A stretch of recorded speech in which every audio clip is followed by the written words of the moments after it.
Queridos amigos, queridas amigas, que o Senhor seja conosco, nos abençoe e nos guarde, nos envolva nas suas bênçãos, na sua assistência, na sua proteção.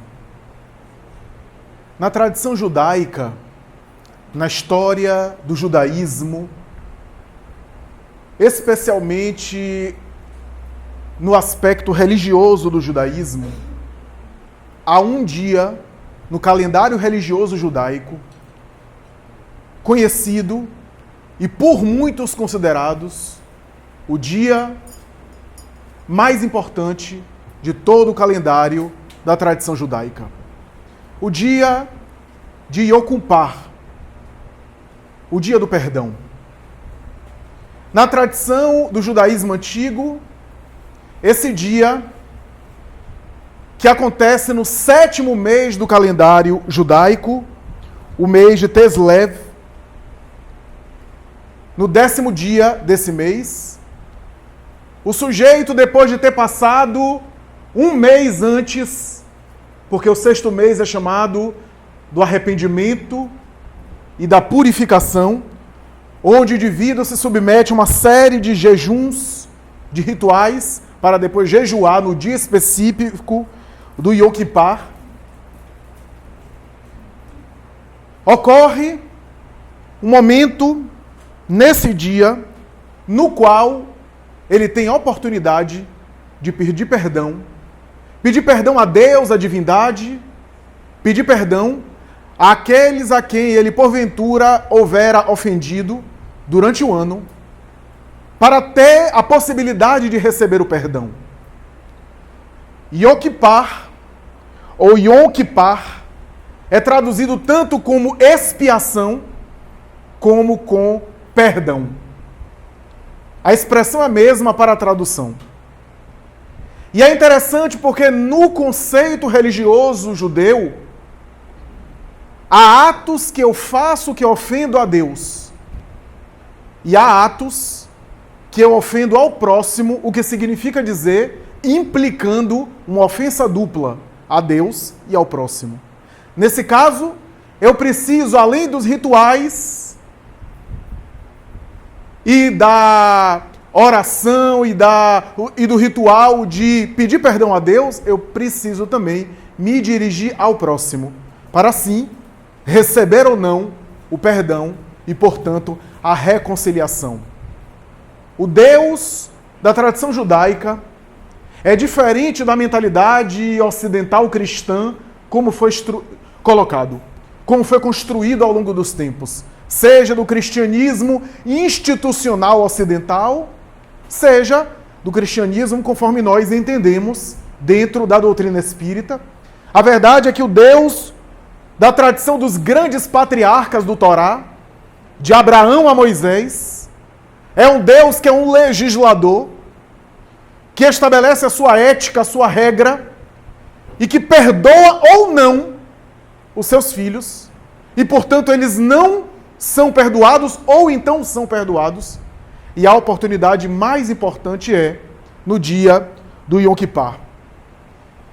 Os rituais são muitos, como é caro e valorizado na tradição hebraica.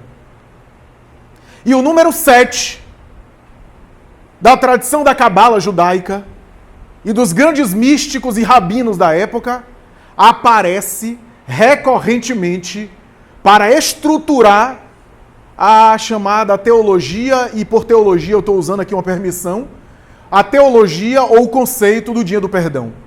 Porque o dia do perdão remete a um texto bíblico. Está no livro de Levítico.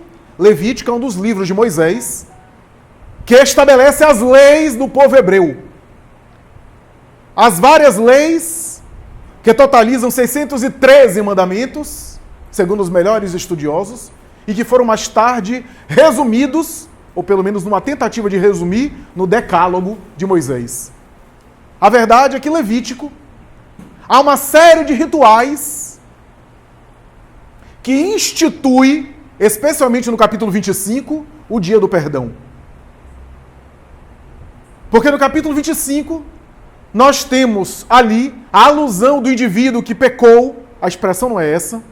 A expressão pecado vem de um verbete latino utilizado muito pelo cristianismo ocidental, medieval. Mas o indivíduo que ofendeu ao outro, que errou contra o próximo, precisa fazer uma série de rituais.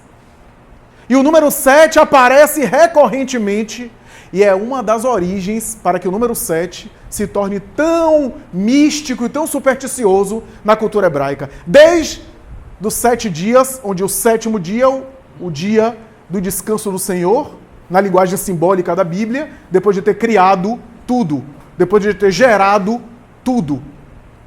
Ou o 7º dia da semana, o Sabá, o Shabá, que remete a esse dia de descanso, daí um dia considerado sagrado. E assim por diante. O número 7 nunca apareceu tanto como nesse trecho de Levítico. Desde a lavagem das mãos, em número 7, até a alimentação e mais tarde a utilização do sangue do animal, que é espalhado 7 vezes, para mais tarde o azeite também ser utilizado 7 vezes. O número 7 aparece periodicamente. Levítico, capítulo 25, versículo 8. Nesse trecho e nesse momento da Bíblia, nós temos ali uma alusão muito importante, que eu peço licença para ler, que diz assim: também contarás 7 semanas de anos, 7 vezes 7 anos, de maneira que os dias das 7 semanas de anos te serão 49 anos. Então, no mês 7º, tudo isso aqui está dizendo sobre esse ritual. Então, no mês 7º, aos 10 do mês, ou seja, no dia 10 do mês, farás então passar a trombeta do jubileu no dia da expiação e fareis passar também a trombeta por toda a vossa terra. Atualmente, no judaísmo, essa trombeta é utilizada justamente no dia do perdão, onde os judeus a utilizam várias vezes ao som de um coral que canta 7 vezes o Senhor é o nosso Deus. Portanto, é uma cultura, é uma tradição. Mas a verdade é que toda essa tradição remete a um texto mais antigo, e aí eu já estou me referindo ao livro mais antigo de toda a coletânea bíblica. O Gênesis de Moisés já tem alusão ao número 7. E curiosamente, hoje com os e-books e com as publicações digitais, é só você entrar numa Bíblia em PDF ou em EPUB ou qualquer outro formato digital e colocar lá o termo 7, para você ver se não vai dar isso. Na própria Gênesis de Moisés, o 7 aparece pelo menos 2 vezes. E nessas oportunidades, curiosamente, está associado, esses 2 episódios, a um evento conhecido e que tem a ver com o nosso tema.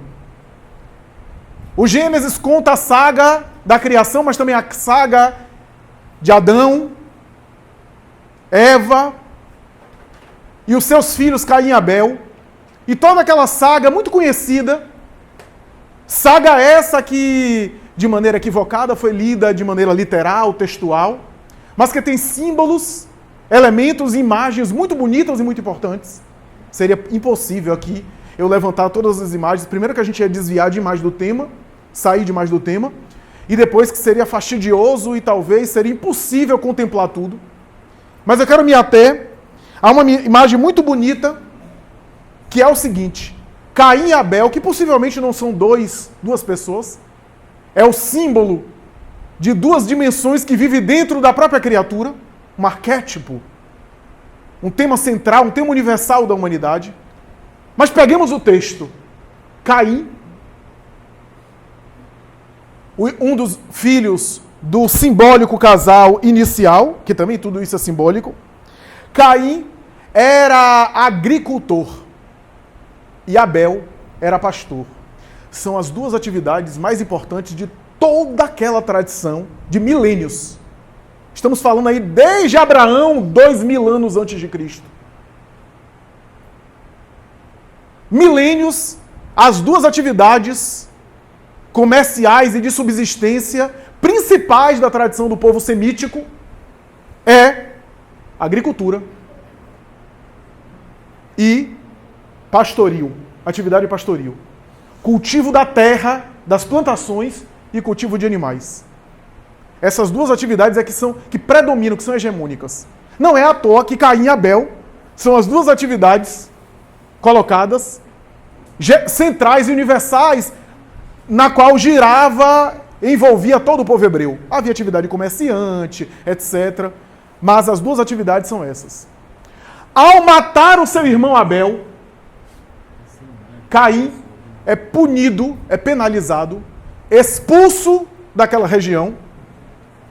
Dá para entender que não dá para ler ao pé da letra. Que a Bíblia menciona que a região é onde está ali hoje o Oriente Médio, a região do Iraque. Aquilo não podia ser um paraíso. Que paraíso, meu Deus. É claro que ali é um símbolo. Caim mata seu irmão Abel, é expulso do paraíso, naquele símbolo, e é obrigado a assumir a atividade do irmão morto. Porque ele era agricultor, ele não era pastor. O pastor que caminhava, que era nômade com as ovelhas. O agricultor ficava preso à terra. Ele tem que experimentar a vicissitude de tomar o lugar do irmão que foi assassinado. Fica na pele do irmão que ele assassinou. Vive a experiência para se colocar no lugar dele. Olha que a gente lê o Antigo Testamento e acha que ali só tem carnificina e machismo.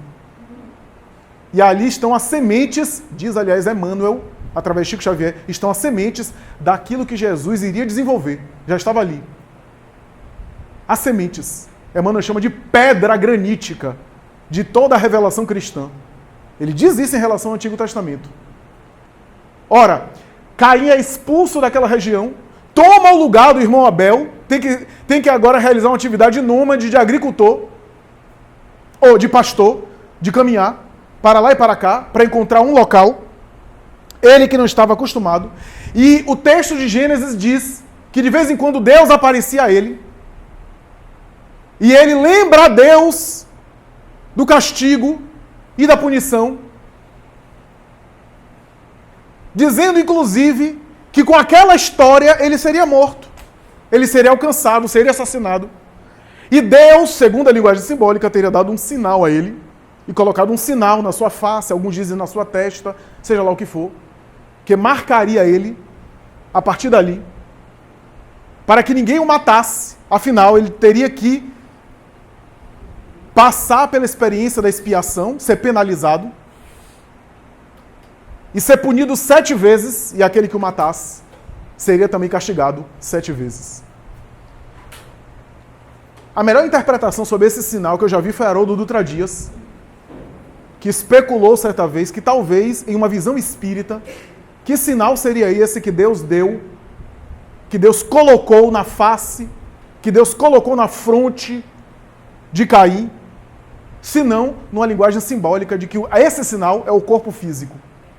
O espírito sai do paraíso, entre aspas, e tem a marca do corpo físico, que é a marca das suas necessidades ainda de corrigir, de se consertar. Chico Xavier falou isso de uma forma bem emblemática. Ele diz o seguinte: se está encarnado é porque algum problema tem. Alguma encrenca tem. Então é mais ou menos assim. O corpo físico seria um sinal, nessa possível interpretação, um sinal que marcaria o indivíduo, que teria que voltar, descer à Terra, caminhar no planeta, e que seria castigado 7 vezes. A Bíblia fala da descendência dele, de toda a descendência na região de Nod, que ele se casou, que ele teve filhos, etc., que houve ali a sua descendência, os seus filhos, netos, etc., até que chega na personagem Lameque, mencionada pelo texto bíblico. E Lameque, segundo o texto bíblico, cometeu 2 crimes de maneira bem fútil, por motivos bem banais. Um indivíduo pisou nele, ele matou. E outra pessoa, outro homem passou por ele, ele também matou. E Lameque, que tinha 2 esposas, sociedade poligâmica, que tinha duas esposas, comunicou às duas, dizendo que ele carregava uma culpa por ter matado 2 homens de maneira banal, e que Deus lhe havia dito que se Caim seria castigado 7 vezes, Lameque seria 70 vezes 7 vezes. O que significa dizer que o rigor se abatia sobre ele. E aí o versículo seguinte diz assim: e então Adão, volta Adão, tornou a conhecer a sua esposa. A gente não sabe se esse tornou a conhecer é uma expressão de vínculo novo, ou se está aí aludindo a uma relação íntima com a própria esposa. Tornou a conhecer a própria esposa, a sua esposa, e aí teve o seu filho Sete. Curiosamente, Sete, o nome do filho. A partir do qual gera toda uma descendência em substituição ao filho Abel que morreu. Como se fosse uma nova tentativa, porque o povo hebreu parece uma história de tentativas de seguir a lei. A lei foi apresentada e em cada geração, Adão, depois do dilúvio, Noé, são símbolos para falar dos homens tentando praticar essa lei e não conseguindo. Sempre havendo alguma falha, inclusive entre os profetas. Essa era a ideia. Ora,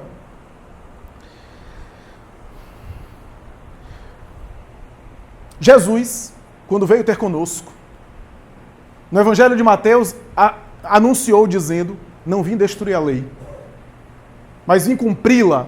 A expressão que Pastorino utiliza, plerasai, cumprir, encher, expressão grega do texto bíblico que a gente tem em grego, os textos mais antigos são em grego. Plerasai é a mesma expressão que utiliza, por exemplo, para dizer que o copo está cheio. Plero, cheio. Plerasai, encher, cumprir, completar. Mas o que é interessante é que Pastorino vem dizer que esse completar não era no sentido de obedecer, não vim destruir a lei, disse Jesus, mas ele não veio obedecer, porque senão não seria diferente de alguns que obedeciam, mas vim cumprir, cumprir no sentido de exemplificar. Se os profetas antes de Jesus falavam sobre a lei e estabeleciam aspectos da lei, que era a legislação, mas era também a lei divina, aspectos da lei divina que ele revelava, Jesus veio para dizer: olhe como eu faço. Você quer entender a lei? Observe a mim. Essa era a ideia. Jesus veio cumprir no sentido de exemplificar, e por isso que os espíritos dizem a Allan Kardec que ele é modelo. Modelo e guia. Guia é o que orienta e o modelo é aquele que vivencia. Aquele que exemplifica. Numa linguagem nossa espírita, a gente podia dizer o seguinte: todos os missionários, quem fala isso é Emmanuel, em A Caminho da Luz e em outras obras. Todos os missionários que vieram à Terra ensinaram alguma coisa de importante da lei divina.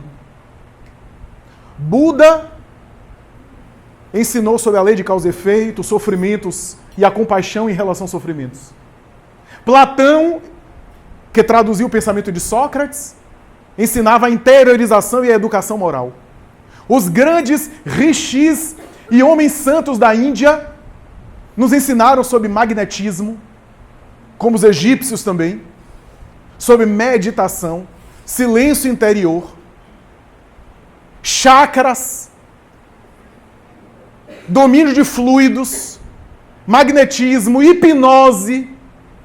Cada missionário e cada cultura nos ensinou uma coisa. Mas diz Emmanuel que a lição mais difícil, Jesus escolheu ele mesmo dar. A lição de como eu trato o meu próximo.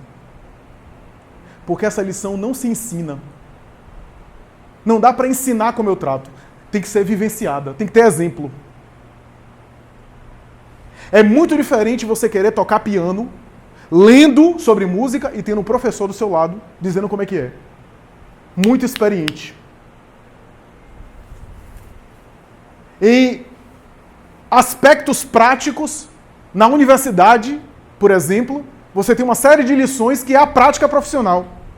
Na medicina você tem residência, em algumas áreas tem estágio prático, porque tem a teoria, mas tem também a prática. A teoria tem conexão com a prática, mas a teoria só não dá conta da prática.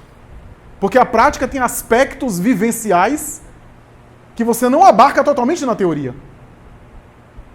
Que você adquire por experiência e por orientação daqueles que são mais experientes. Ora, essa é a lição mais difícil de como eu trato o meu próximo, Jesus escolheu ele mesmo dar, e ele mesmo mergulhar no planeta. Depois que todos os embaixadores dele vieram para ensinar os aspectos da verdade. Não foi à toa que na obra, já li isso aqui, na obra No Mundo de Chico Xavier, de Elias Barbosa, uma coletânea de entrevistas de Chico Xavier, o doutor Elias Barbosa, de Uberaba, amigo de Chico Xavier por anos, médico da região, perguntou a ele o seguinte, no item 14 dessa obra: conseguiria você dizer em que matéria Emmanuel, o teu guia espiritual, é mais exigente com você na qualidade de educador e de orientador? Olha a resposta do Chico: no trato com os outros. Porque diz ele que no trato com o próximo, a luz do Evangelho de Jesus deve ser comunicada. De quem fala para quem ouve. Quando converso com qualquer pessoa, olha bem, eu quase não dormia, tive que tomar Rivotril para dormir quando eu ouvi isso. Quando eu converso com qualquer pessoa, com a voz áspera, com impaciência, com agressividade, com anotação de maledicência ou com azedume, ele, Emmanuel, deixa passar os meus momentos infelizes e depois, principalmente quando entro em meditações e preces de noite antes de dormir, ele me repreende severamente, lamentando as minhas faltas. Ora, porque a oratória tem técnica. A capacidade de comunicação tem técnica para se fazer. Para se comunicar bem. A atividade espírita tem algumas técnicas que a gente pode utilizar. Mas o trato com o outro é aquilo que eu tenho dentro de mim que eu coloco. É aquilo que eu já consigo conquistar, eu me revelo na convivência com os outros. Me revelo para cima e para baixo. Nas minhas duas condições. No meu lado ainda sombra e no meu lado luz. Eu sempre estou me revelando. Ora, em o Evangelho de Jesus, depois de uma série de ensinamentos, Evangelho de Mateus, inclusive, o apóstolo Simão Pedro volta-se para Jesus e diz: Senhor, até quantas vezes pecará meu irmão contra mim, e eu lhe perdoarei? Até 7? Agora você entende o 7 aí. Ele está remetendo a toda a tradição. E é interessante notar porque Pedro era uma pessoa com pouca cultura elaborada, mas ele conhecia a tradição da época, e quem está escrevendo aqui é dos evangelistas mais eruditos. Levi era coletor de imposto, tinha que ter cultura, tinha que saber pelo menos o idioma romano e o idioma hebreu da época, e o aramaico, que era a língua popular, porque o hebreu era a língua dos templos da religião, o aramaico era a língua do povo. Então ele sabia, ele precisava anotar, escrever, portanto escrevia muito bem, e é Levi, Mateus, quem escreve, fazendo alusão ao Antigo Testamento. Será até 7? Jesus lhe diz: não te digo que até 7, mas até 70 vezes 7, remetendo ao texto que alude a Lameque, naquela inflexibilidade de Deus do Antigo Testamento, naquela punição severa, incessante, para sempre, portanto, fazendo alusão a um perdão irrestrito. Jesus volta à lei antiga para dizer que o que faltava à lei era a misericórdia. Expressão que ele muitas vezes utiliza. O Evangelho de Lucas, por exemplo, aparece parábolas de misericórdia o tempo todo. Todos os diálogos que Jesus tem com doutores da lei na época, ele conta uma parábola ou narra um ensinamento de misericórdia. Talvez para dizer àqueles doutores da lei que o que faltava na compreensão deles era a misericórdia. Ou melhor dizendo, a misericórdia fazia parte da lei, só que não era compreendida por eles. Não era retirada do texto aquilo. Ora, no judaísmo antigo, Deus era rigoroso. Deus nem sempre perdoava, como eu disse. E, é claro, estabeleceu aqui uma consideração cultural, tá? essa cultura da época estabelecia também uma forma de funcionar. Não se reconciliava tanto, a depender da falta, porque o indivíduo podia ou não perdoar, e Deus podia ou não perdoar. Também não brigava tanto, né? Porque aí ficavam de mal e aí não brigavam, não se dispunham mais. Era uma questão cultural bastante rígida, bastante presente, né? O olho por olho, dente por dente era observado. Gandhi faz um comentário sobre isso, né? Que se a gente continuar hoje usando o olho por olho, dente por dente, a humanidade acabará cega, surda, muda e assim por diante. Essa inflexibilidade. Mas havia essa noção, esse conceito do Deus rigoroso, do Deus dos exércitos que Jesus suavizou com a sua proposta que completava a lei de Moisés. Eu vou fazer um paralelo aqui com a cultura atual. Vou pegar a cultura cristã mesmo. De uma forma geral, e eu não estou trabalhando com exceções. Eu conheço um caso que não é assim. Não, eu estou trabalhando com geral, com estereótipos, tá? De maneira geral, a tradição alemã cristã é mais rígida na conciliação e na reconciliação do que a tradição, por exemplo, católica italiana. Eu conheço uma família que vive em Santa Catarina, de tradição alemã, são descendentes de alemães, e, portanto, herdaram um pouco da cultura luterana. E eu sou testemunha de uma briga que ocorreu entre dois irmãos, quando eram bem novos, eu não era nascido, mas eram bem novos, estou falando aqui de década de 30 para 40, brigaram com 20 e poucos anos. E o pai deles morreu recentemente, com 90 e poucos. E no enterro, o corpo do dito cujo estava sendo velado. Havia um velório, uma espécie de velório na casa, para depois ser levado para o cemitério. E o outro irmão, para visitar, chegou na porta e ele disse assim: não entre não, porque a gente ainda não se reconciliou. Fica aí fora. Você vai acompanhar o sepultamento daqui a pouco. Eu estou dizendo aqui coisa de 40, 50 anos depois. A falta de reconciliação, de conciliação. Também não brigavam, porque na cultura, por exemplo, dos italianos, briga e se reconcilia e continua brigando, briga. É outro modelo de cultura, claro. Mas é a dificuldade do entendimento do que é o perdão. O texto de Hamed começa o raciocínio dizendo que a dificuldade do perdão é justamente de saber o que é o perdão. Ao longo dos tempos, o perdão foi muito mal compreendido. E é por isso que, de um lado, a gente tem a tradição judaica que eu acabei de falar, um Deus inflexível, um Deus que quase não perdoa, e o Deus que, quando perdoa, para perdoar, você tem que expiar, você tem que se submeter a uma série de coisas, uma série de rituais e de culto exterior, é claro. Mas um Deus que tem um caráter arbitrário a respeito do perdão. E, por outro lado, a gente tem o cristianismo a partir dessa fala de Jesus, perdão irrestrito, que deu origem a uma interpretação errada do perdão também. A interpretação da cultura judaico-católico medieval cristã foi a interpretação de que, de um lado, a gente tinha um povo escolhido, e se é o povo escolhido, de vez em quando ele pode perdoar, se Deus assim permitir. Se Deus permitir, não perdoe, está tudo bem.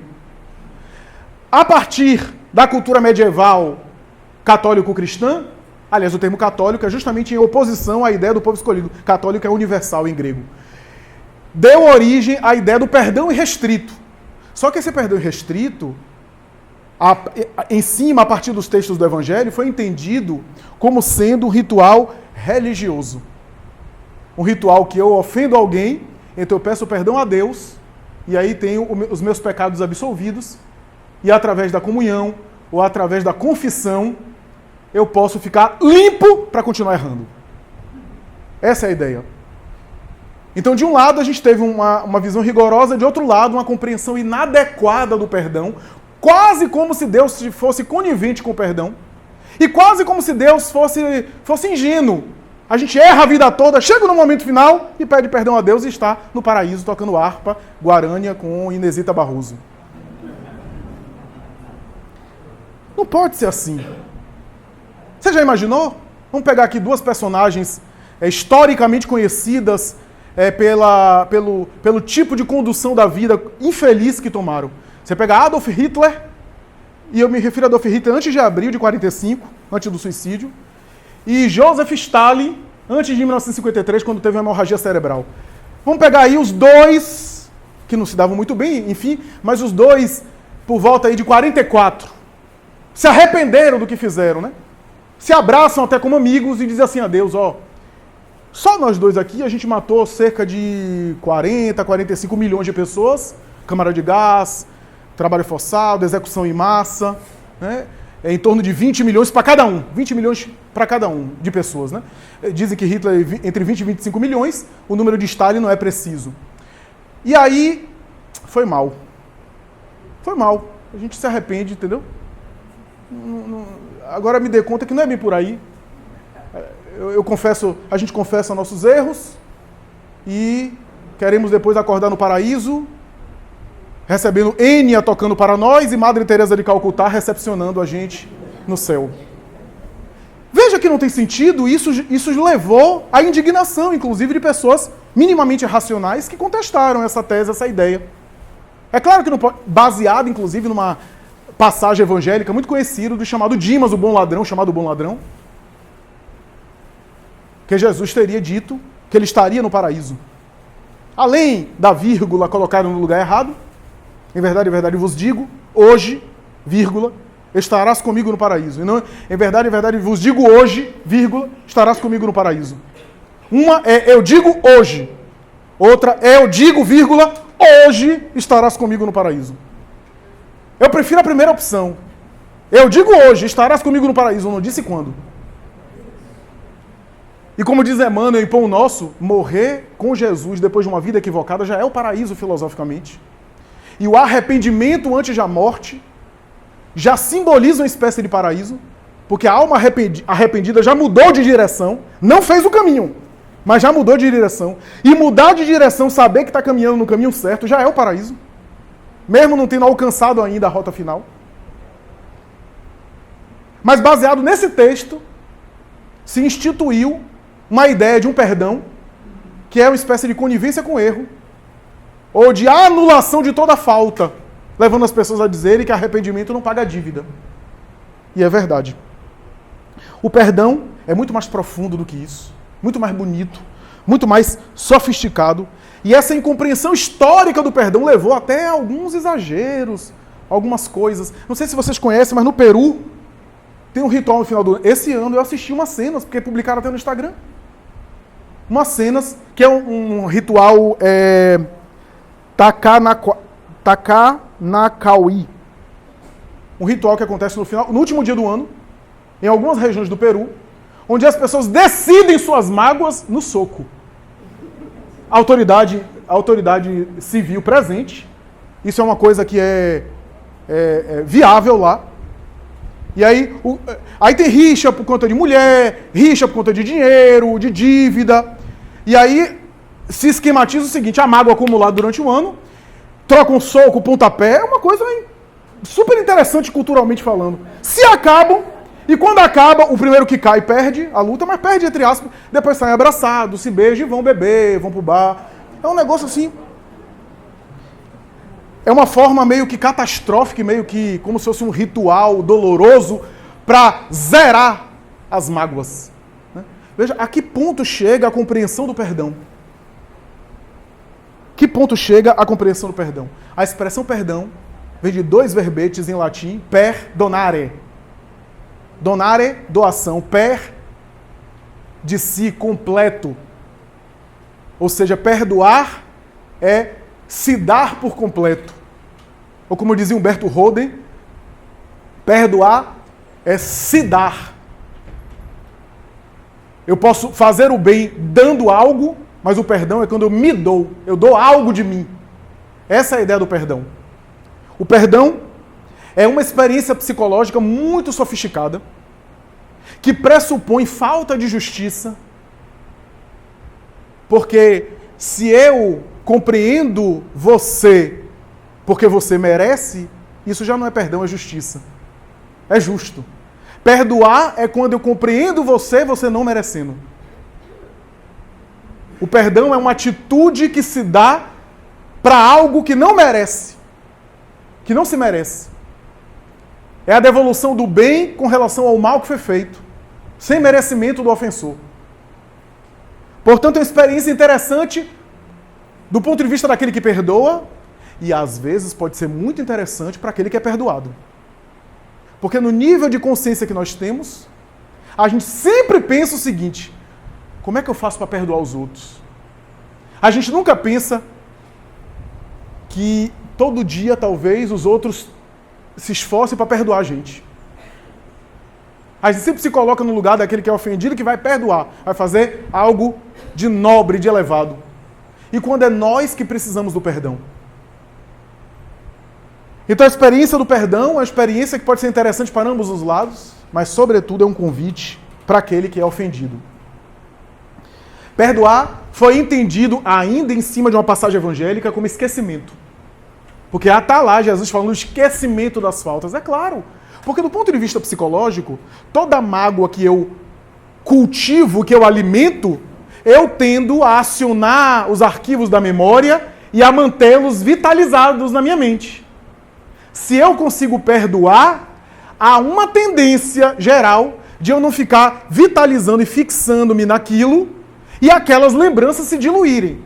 Agora, isso não significa que perdoar é sinônimo de esquecimento. Porque tem coisas que eu até gostaria de esquecer, mas não consigo. E tem coisas que eu gostaria até de lembrar e não consigo. O esquecimento tem a ver com algo da memória, algo das nossas experiências de vida. A mágoa pode vitalizar, sim, a lembrança. E pode dificultar o esquecimento. Mas o perdão não necessariamente exclui a lembrança, porque tem coisas que a gente até gostaria de esquecer. Perdoar é mais do que isso. Perdoar não é conivir com o mal. Não é aplaudir o equívoco. A pessoa fez algo errado contra mim e tá tudo bem. Não, não tá. E às vezes, a depender do tipo de relação que você estabelece íntima com alguém, é importante que você diga para a pessoa e que fique claro que você não concorda com aquilo. Que o perdão não é concordar passar a mão pela cabeça. Porque se o perdão for passar a mão pela cabeça, o perdão está prejudicando o outro. Porque se o meu perdão está estimulando o outro para continuar errando, mesmo comigo, para eu ser missionário e o outro ir para um umbral, está alguma coisa errada. O perdão também não significa convivência. Perdoar não é necessariamente conviver. A convivência cristã é um desafio espiritual ainda mais profundo. E para conviver, eu preciso perdoar. Mas para perdoar, não necessariamente eu preciso conviver. Porque há, por exemplo, situações em que a pessoa que está me agredindo é nociva para mim. Eu não posso permitir uma intimidade com alguém que vai me acabar. E não é só me acabar, vai prejudicar a encarnação dela, porque quanto mais ela me faz o mal, mais ela se perturba. Isso eu preciso avaliar também. Se eu estou vivenciando uma situação que não tem jeito, a resignação dos grandes espíritos é o maior exemplo. Eles se submeteram e aceitaram a prova. Um filho ingrato, às vezes não tem jeito. Você precisa administrar na convivência. Um parente difícil, você vai fazer o quê? Uma mãe idosa que lhe maltrata, você vai fazer o quê? Bota a velha para fora. Não. A vontade até que tem, mas não vai fazer isso. Juridicamente até abandono de incapaz. Então não dá. Tem coisas que não dá, mas tem coisas que você pode optar. Você está vendo que a pessoa está lhe prejudicando o tempo todo, está lhe se perturbando. Em nome de você ser missionária, Marte, isso além de ser masoquismo, de gostar de sofrer, você está permitindo que a pessoa se perturbe mais. Joana de Anjos tem uma mensagem emblemática que ela vai dizer: seleciona bem as tuas companhias. Ajuda a todos. Vai até a direção do pântano e estende a mão até aos maus. Mas tem cuidado em selecionar com quem você convive, porque tu não és tão puro que não te possa contaminar. Desce até o pântano para ajudar, mas se ficar convivendo com o pântano, sairás com os pés sujos. Então você tem direito de selecionar companhias que te façam bem, até que te agradem, que seja afim a você. Não tem nada de pecaminoso e de errado você escolher as pessoas com quem você possa evoluir, crescer e que possa lhe ajudar na caminhada. Isso tem a ver com afinidade, até os espíritos elevados têm. Isso não significa fechar as portas à ajuda àquele que precisa. Há uma diferença. Então, o perdão não é necessariamente convivência. O perdão é não devolver o mal com o mal. Esse é o primeiro momento do perdão, o primeiro passo do perdão, porque o perdão é um exercício. É aprendendo a perdoar o tema. É um exercício que tem níveis de perdão. Eu posso conseguir o nível X e às vezes ainda não consigo o nível mais elevado. São níveis que eu vou evoluindo à medida que eu vou amadurecendo, eu vou me esforçando. A minha capacidade de perdoar. O perdão é não devolver mal com mal. Eu posso até ficar magoado por dentro, mas se eu não estou devolvendo mal por mal, eu já estou em caminho de... Eu converso com espíritos, às vezes é mediúnica. Nosso Luiz está aqui, tem experiência também com mediúnicas. Muito mais do que eu. E eu costumo dizer isso. Às vezes o espírito está muito magoado, porque por incrível que pareça, isso quem disse foi Hermínio de Miranda, em uma das suas obras. A maioria dos ódios e das mágoas no além não são de pessoas estranhas, são de afetos que se magoaram. Por isso que Emmanuel diz que o ódio é o amor que enlouqueceu, ou o amor que ficou doente. Quase sempre os grandes ódios e as grandes obsessões, perseguições espirituais não são de adversários gratuitos, são de afetos que se transformaram em algozes. Algozes e vítimas e assim, antagonistas. E aí eu costumo dizer, às vezes, em sessão mediúnica o seguinte, a pessoa está translocada no além, com mágoa, e eu digo, você acha que eu vou conseguir perdoar tudo que ele ou ela me fez? O começo é o seguinte, você tentar. Mas eu odeio, mas você não vai tirar o ódio agora. Você está há quantos anos, às vezes há séculos, vitalizando um ódio. A pessoa foi assassinada, por exemplo, congelou no tempo. Está 2, 3 séculos perseguindo aquele que assassinou ele.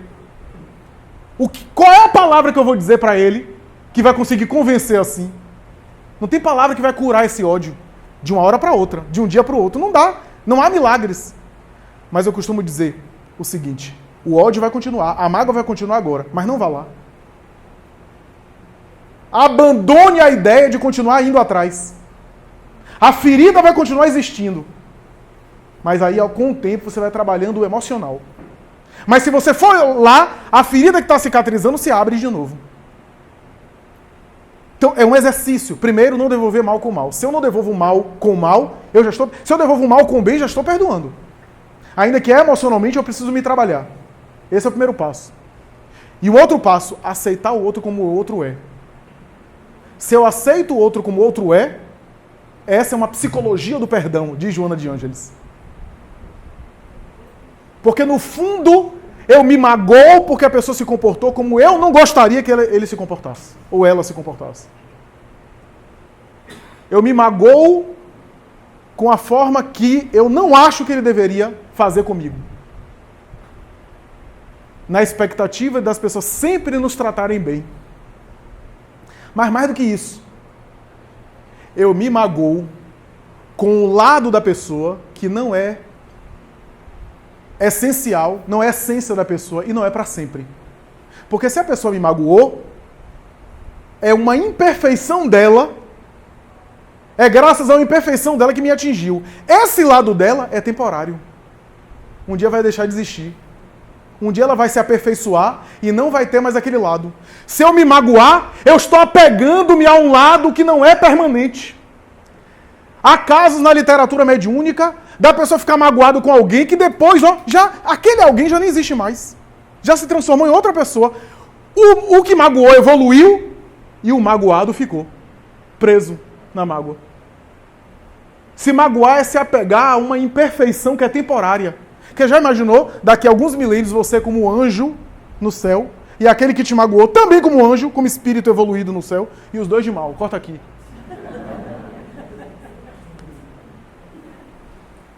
Então, na verdade, o perdão também é uma miopia espiritual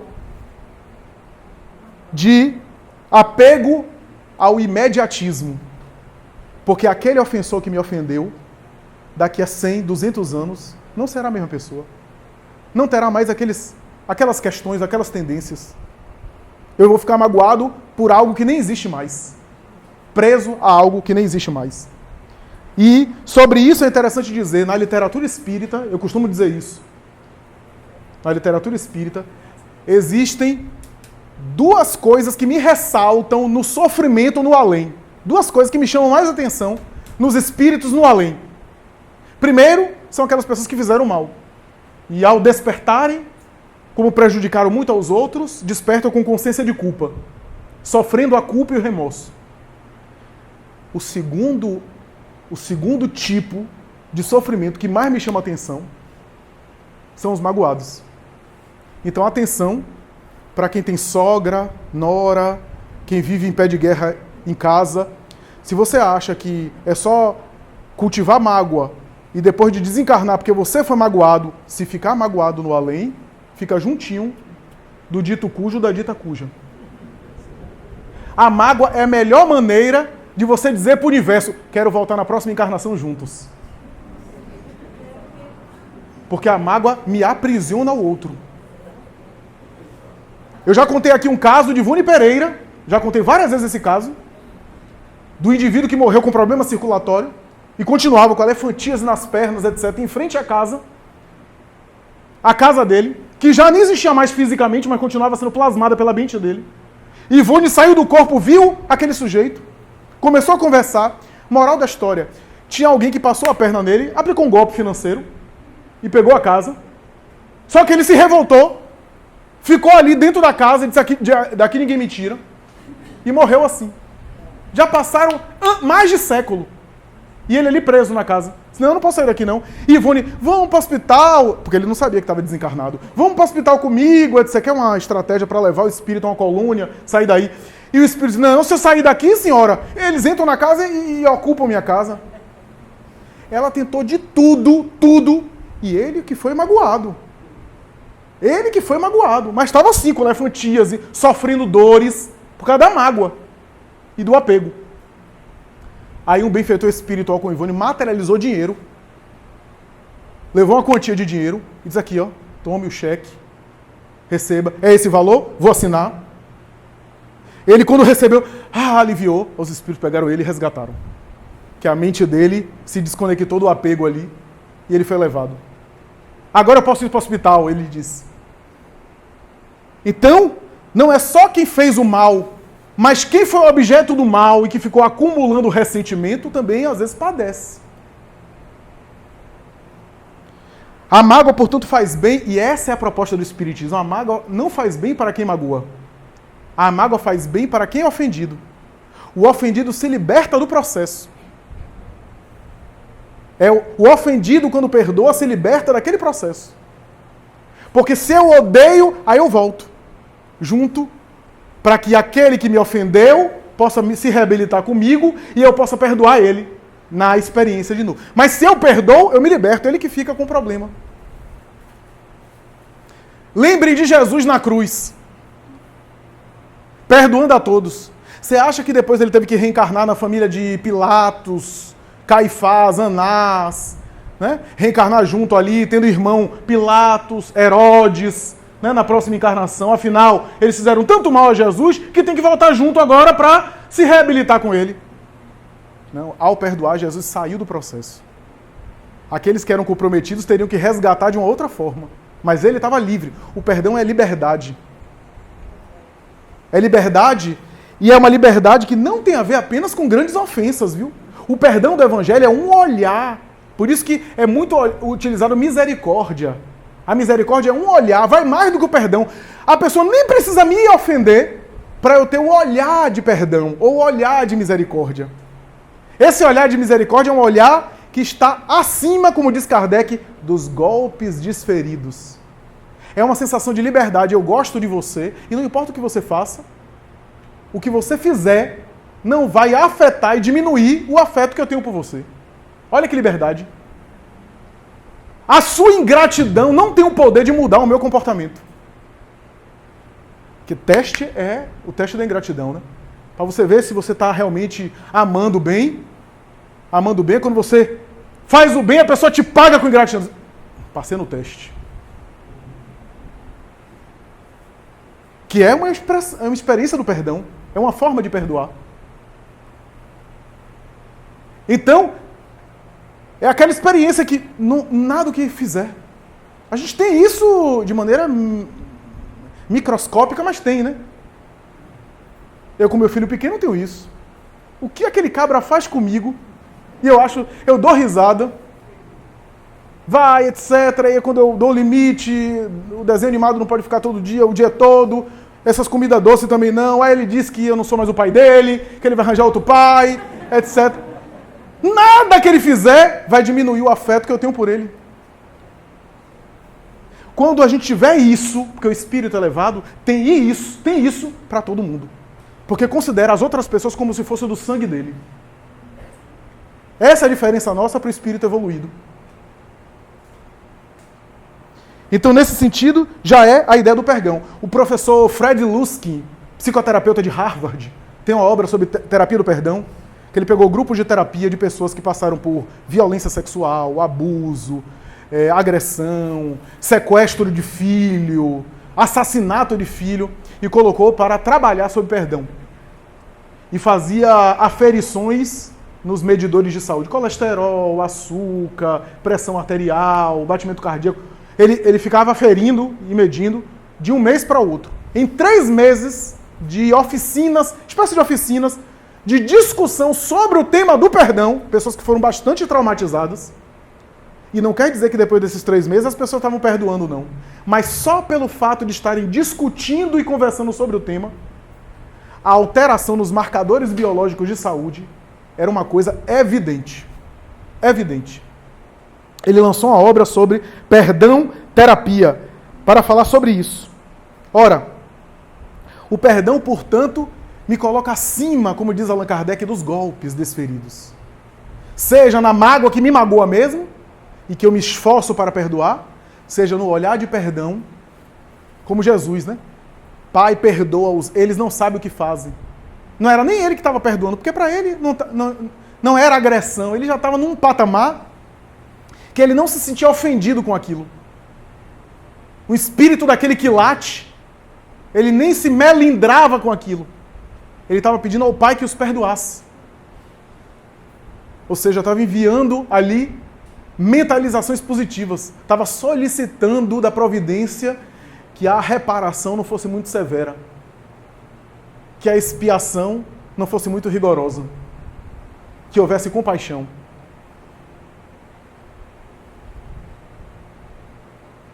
Então, de um lado a gente tem esse olhar de Jesus de cumprir a lei. Por isso que alguns textos de Jesus são obras-primas. Quer ver um texto que eu considero obra-prima, uma obra de arte? Evangelho de João. O Evangelho de João tem várias obras de arte. O episódio da mulher adúltera, eu contei isso na última palestra aqui, o episódio da mulher adúltera é uma obra de arte em termos literário. Porque a resposta que Jesus dá é uma resposta que, ao mesmo tempo, não fere a legislação da época e, ao mesmo tempo, não age sem compaixão com ela. Consegue ter um olhar de misericórdia e de compaixão com ela, sem desrespeitar a legislação da época. Então, meus amigos, o perdão é aquela atitude que nos enobrece. Eu diria até, eu pensava aqui antes no momento da prece, que o perdão é uma espécie de exercício daquilo que já é espontâneo e automático nas almas superiores. Que é esse bem sem expectativa de retribuição. Porque no perdão eu devolvo o mal que me fizeram com o bem. Às vezes eu me esforço para isso, porque quando há perdão, às vezes há a pressuposição de uma falta, de uma ofensa, de uma mágoa. Eu fiquei magoado, eu perdoei. Nas almas elevadas, isso está tão automatizado que já é natural. Já é natural não esperar retribuição nenhuma. Aí às vezes a gente não compreende aquelas atitudes de São Francisco de Assis e outros, né? Que as pessoas retribuíam com agressividades e eles até se alegravam. Parecia até um masoquismo. É porque essas almas se enchiam de tanta alegria por amar. Para elas, a possibilidade de amar o outro já é um tesouro. Um tesouro que ninguém pode retirar. E o amor delas era tão forte, tão elevado, que ficava acima. Que não era perturbado. Então, eu acho que o exercício que a gente faz hoje de perdoar é aquilo que um dia é esse afeto humano, mais elevado, que um dia vai fazer parte da gente, quando mágoas não serão constantes em nossas vidas. Quando a mágoa já não for um sentimento recorrente. Estava lendo ontem Luz nas Trevas de Joana de Ângeles, e à semelhança do Hamed, ela fez um raciocínio interessante, dizendo o seguinte, ela cita os vícios, né? A compulsão alcoólica, a sexolatria, a dependência química de drogas, ela vai citando os vícios de toda sorte. E ela chega a dizer o seguinte, mas apesar de todos eles, os vícios mais difíceis de liberação são os vícios mentais. São aqueles que eu vou agasalhando, vou me fixando e vou me comprazendo em ficar alimentando eles. Aí ela diz assim, até porque os outros vícios também começaram com fixações mentais. Ela diz, tem cuidado com os vícios mentais, que vão se instalando em nossa casa mental sem a gente perceber. Eu fiquei pensando na mágoa. A mágoa é um vício mental. Tem gente que já fica magoado com tudo já. Tem gente que já internalizou tanta mágoa que se choveu, já fica magoado. Que a culpa deve ser de Deus. E sempre está colocando culpa em alguém. E sempre está de mau humor. Veja uma pessoa que está sempre se magoando como ela é, de saúde. Examina a saúde dela, psíquica e física. Se não somatizou, está caminhando para somatizar. Aí eu vejo gente dizendo assim, mágoa? Eu não, eu só tenho gastrite, hérnia de hiato, eu só tenho úlcera, mas mágoa não. Quer enganar quem?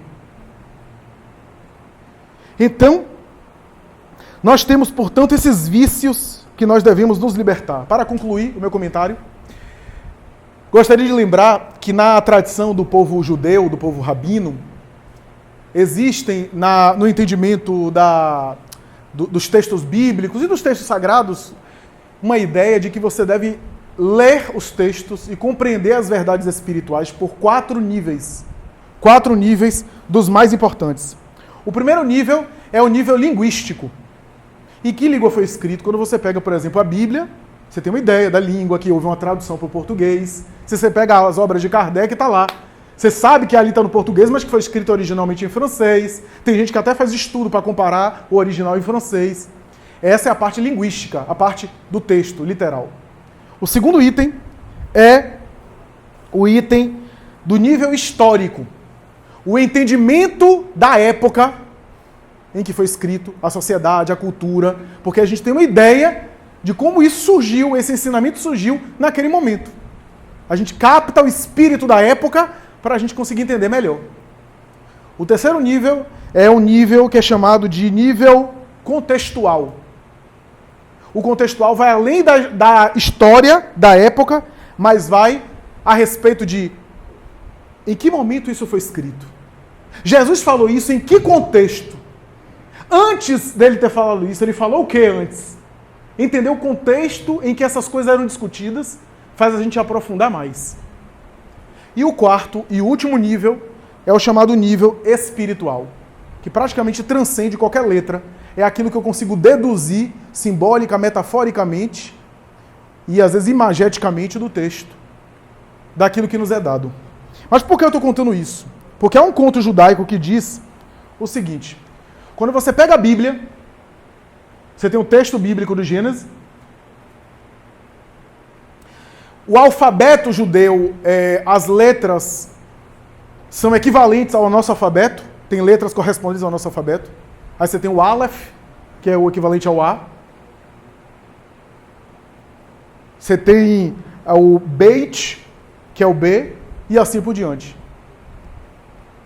E aí, surgiu um rabino que fez uma pergunta que nenhum de nós usando o idioma português, ia pensar nisso. Ele pensou o seguinte: o texto bíblico, a Bíblia, no primeiro livro, Gênesis, começa com no princípio, e no princípio é Bereshit, com B, com Beit. E aí esse rabino, que falava o idioma, o aramaico e o hebraico, disse assim: vem cá, se a Bíblia é o alfabeto divino, por que ela não começa com A? Ela começa com B. É uma coisa que eu nunca ia pensar num negócio desse. E acreditem, parece piada, mas houve debate, houve discussão, até que alguém conseguiu solucionar o problema.